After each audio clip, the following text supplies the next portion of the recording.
Sure. So I think when we look across Asia now, you look at Cambodia's neighboring countries, Vietnam and Thailand in particular, you see that those markets have developed significantly and are heading towards more of a developed nation status, similar to what we see in Hong Kong and Singapore and Malaysia, where the pricing and the development status of those cities has already got quite some way beyond where we are in Cambodia. So here we're more of an emerging market.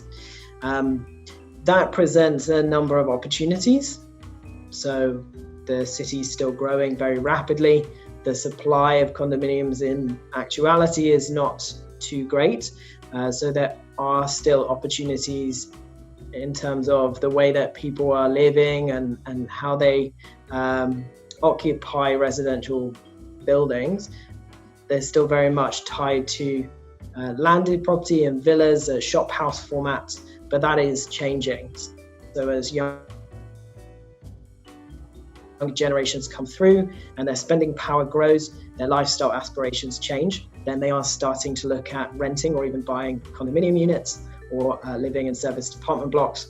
As well as that, the commercial aspects of the city are growing very rapidly. And Cambodia has been growing at 7% a year on average since the global financial crisis, so a decade of very sustained, very high growth.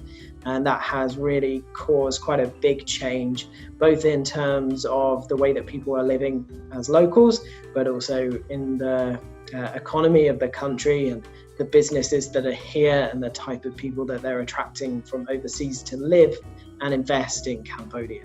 So a number of different drivers behind these trends. You can still pick up apartments here for less than $100,000 US. The pricing is pretty reasonable. The offering is becoming more and more competitive from the developers, so the quality of what is being built and designed here is definitely improving quite rapidly. So I think investors are seeing something which is a little bit untapped, a little bit different as a way of diversifying and just doing something a little bit different. And the risk is, for most other Asian investors, is not too high because the price of accessing this market is quite low. All the assets here, every real estate transaction is done in US dollars, which can also be quite an attractive proposition for many.